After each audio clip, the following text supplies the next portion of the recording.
Napadi pa ako ng teacher ko sa school dahil sa dinala ko. Grade 1 ako noon.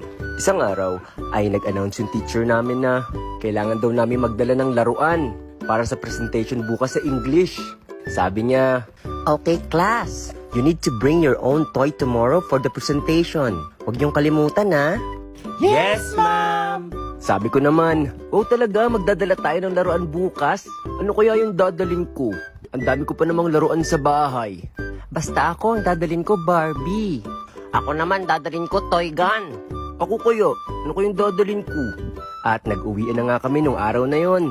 At nung nasa bahay na ako ay nakita ko yung remote control kong sasakyan. At nai-excite na akong dalhin yun kinabukasan. At nung kinabukasan ay, "Okay class, sinong gustong maunang mag-present ng toy nyo dito sa unahan?" So sobrang excited ko ay nagtaas ako ng kamay para makita nila yung daladala kong laruan. "Oh, Enzo, sige, ikaw yung mauna."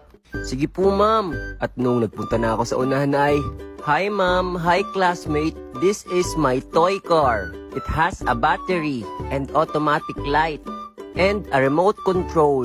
I will show it to you guys." At nung pinakita ko na kung paano nag-ooperate yung toy car ko ay manghang-mangha yung mga kaklase ko.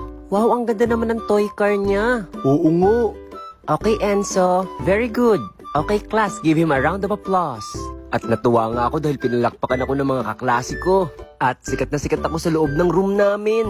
Nung nag-uwian na ay, naghanap ulit ako ng laruan na dadalhin sa school. At nakita ko naman yung remote control na airplane. Uy, ito naman yung dadalhin ko bukas. Kung matutuwa na naman yung teacher ko at saka yung mga kaklase ko neto. At nung pumasok na ako kinabukasan ay, excited na akong buksan yung bag ko para ipakita yun sa mga kaklase ko. At nung labas ko na yung remote control kong eroplano ay, pinagkaguluhan ako ng mga kaklase ko. At nag-umpukan sila sa paligid ko. "Wow, ang ganda naman yan." "Wow, pairam mo ko yun no." Nang biglang, "Enzo, ano yan?" "Ma'am, automatic airplane po." "Anong automatic airplane? Sinabi ko bang magdala kayo ng laruan?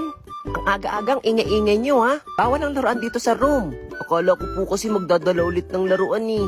"Akin na yung laruan mo at dumi pa ka doon sa labas ng classroom." "Ano po? Didi pa?"